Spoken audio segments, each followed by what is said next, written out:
और शुरू करते हैं बिना किसी बकचोदी के। बीजेपी को एक पूरी किताब लिख डालनी चाहिए जिसका आधा हिस्सा इस बात पर हो कि राहुल गांधी को देश में क्या क्या बोलना चाहिए और विदेशों में क्या क्या बोलना चाहिए। राहुल गांधी को विदेशों में जाकर यह सब कहना चाहिए कि मणिपुर में बहुत शांति है। प्रधानमंत्री नरेंद्र मोदी महीने में 4 बार मणिपुर जाते हैं। 9 और 10 सितंबर को मणिपुर में कुछ भी नहीं हुआ। वहां की 4 घाटियों में कर्फ्यू नहीं लगाया गया, लोगों ने बिल्कुल ही प्रदर्शन नहीं किया। इसके बाद राहुल गांधी को अमेरिका में वहां के मौसम के बारे में बात करनी चाहिए। भारत में धर्म और जाति के आधार पर एनकाउंटर हो रहे हैं, इस पर बिल्कुल बात नहीं करनी चाहिए। कहना चाहिए कि बुलडोजर ने किसी का भी घर नहीं गिराया है और सेबी की चीफ माधवी बुच पर कोई आरोप नहीं लगे हैं। विदेशों में जाकर राहुल गांधी को यह भी कहना चाहिए कि भारत का मीडिया बिल्कुल ही गोदी मीडिया नहीं है। आप बीजेपी राहुल गांधी की बातों की खूब आलोचना करें, लेकिन अब इसे रहने दे, छोड़ दे कि राहुल गांधी को कहां क्या बोलना चाहिए। मैं कभी वादे और बड़ी बड़ी घोषणाएं नहीं करता। ये क्या बात करता है यार? इतने साल हो गए, कभी नहीं करता। अरे नहीं, आपने कहा था उस दिन जब आप नाव में थे तब आपने कहा था। क्या अभी पता चलेगा? मित्रों, गैस हो, पेट्रोल हो, डीजल हो, हर प्रकार से महंगाई बढ़ रही है कि नहीं बढ़ रही है? तो कि अगर हम चुन करके आएंगे तो 100 दिन में महंगाई कम करेंगे। ये तो बोला था कि नहीं? मैंने ऐसा कब कहा था? बेचारे भूल गए होंगे, टेंशन बहुत है ना।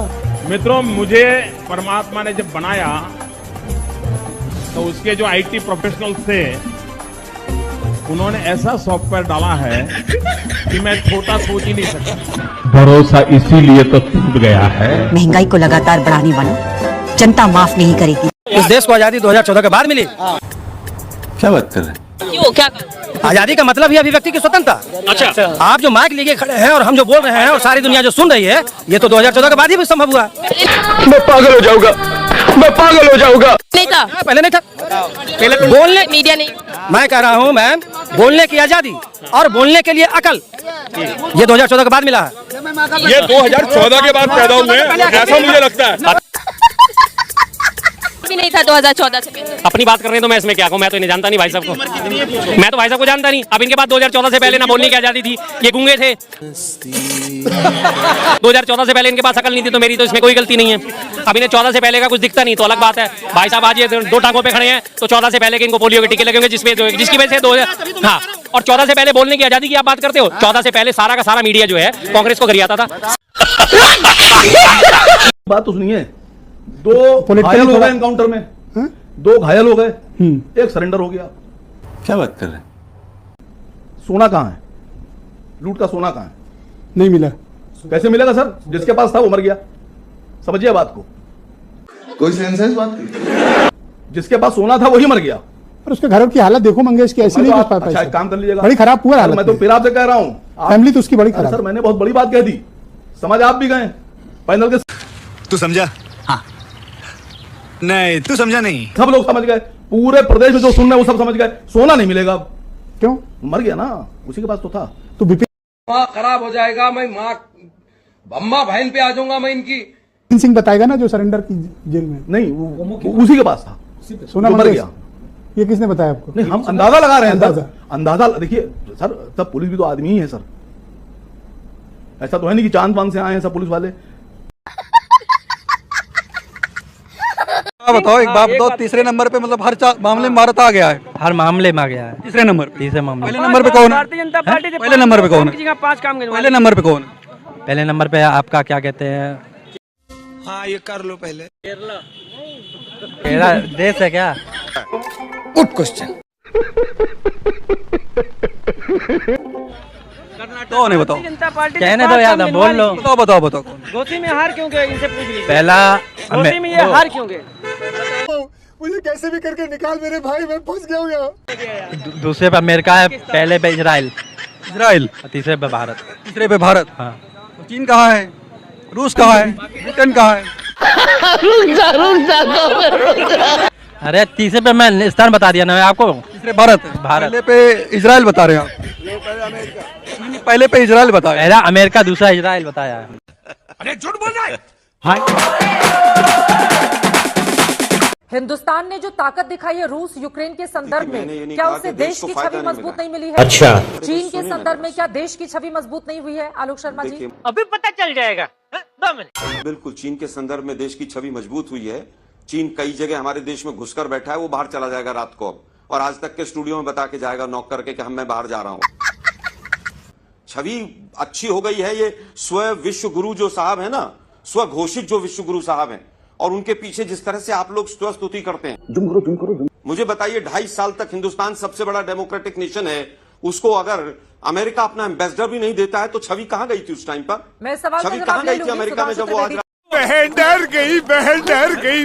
आप लोगों ने मोदी जी से सीख लिया है कि मोदी जी विपक्ष को बोलने नहीं देते, और आप भी कांग्रेस के प्रवक्ता को नहीं बोलने दे रही। ये मोदी जी के पद चिन्हों पर है आप।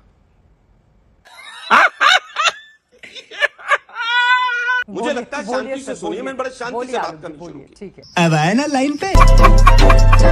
इतनी बुरी तरह व्यवहार करते हैं जैसे हमने ब्राह्मणों ने ही सारे देश को लूट लिया, हम ही खा गए। 1 मिनट, बोलने दे, तकलीफ हुआ है बेचारे को।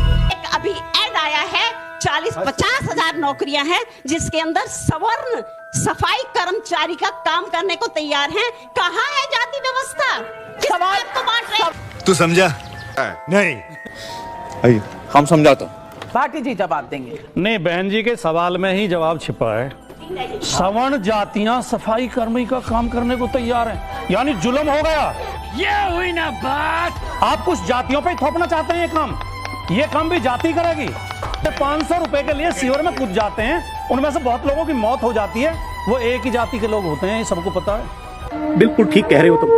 और जो उनके साथ अत्याचार करते हैं अब दोनों वो भी कुछ चुनिंदा जात। खत्म।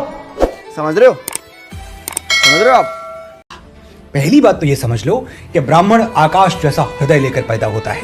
हम किसी को पराया मानते ही नहीं। अच्छा, लिबरल्स के बहकावे में मत आओ।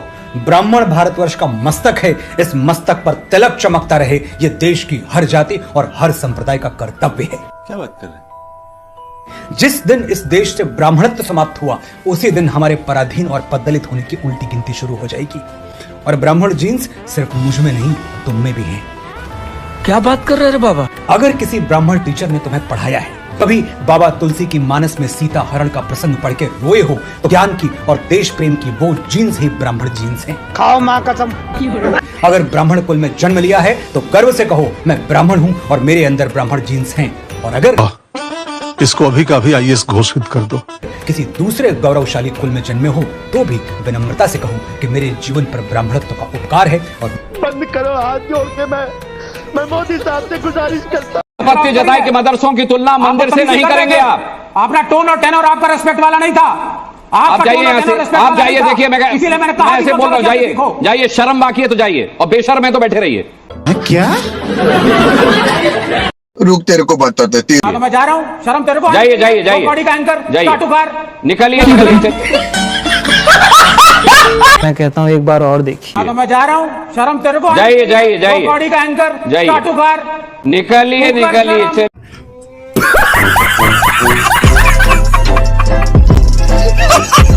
दिला रहे हैं और पूछ रहे हैं, आपने तो निहत्थों प्रकार सेवकों पर गोली चलाई थी।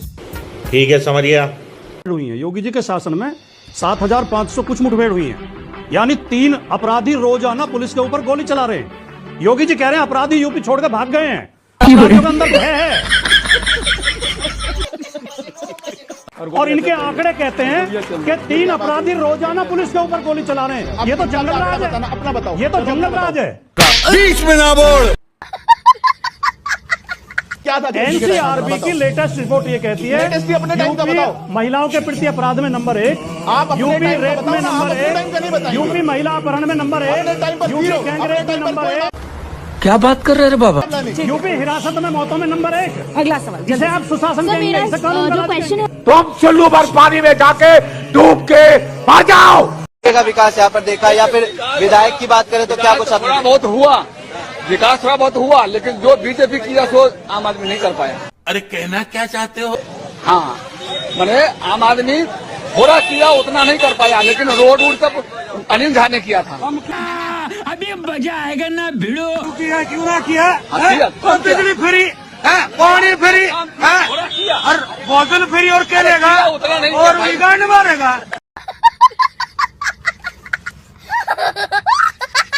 हमको मोदी सरकार के राज्य में हमको लैट्रिन मिला है बहन जी। देखिए मैं झूठ झपाड़ नहीं बोलने वाला हूँ। आम जनता है। हाँ हम आम जनता हैं। बस भगवा ओढ़े लेकिन आम जनता है। बताइए। Thank you my sister. अगर ये इंडिया नाम विपक्ष नहीं रखता अपने गठबंधन का, तब भी आपको इंडिया नाम से इतना ही एतराज था? नहीं, इतना शुरू से ही है। मैं तो सही बताऊं, इंडिया होना ही नहीं चाहिए।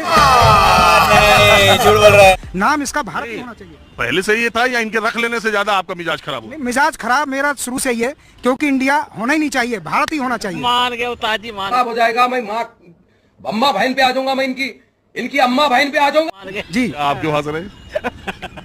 इधर बात ये थी साले का खोपड़ी तोड़ साले। कि ये इंडिया नाम से कोई फर्क पड़ता है? कोई फर्क नहीं, रखने न रखने ना। और इंडिया तो इंडिया ही है। बात तो सही है। इंडिया तो इंडिया ही है, कोई विदेश थोड़ा बन जाएगा। ये बड़ी अच्छी बात कही आप।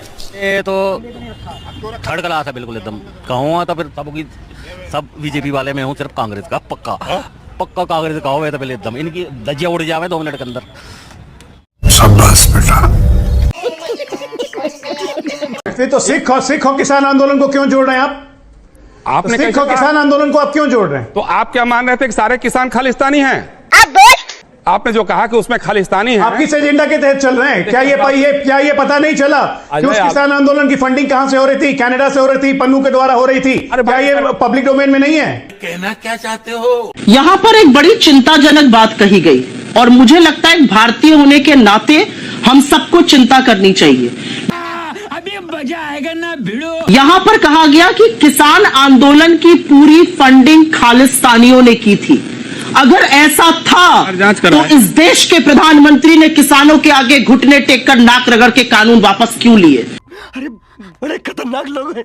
अगर खालिस्तानियों ने की थी फंडिंग तो प्रधानमंत्री मोदी क्यों झुके? ये पूछना पड़ेगा। कुछ भी कह देंगे आप आकर।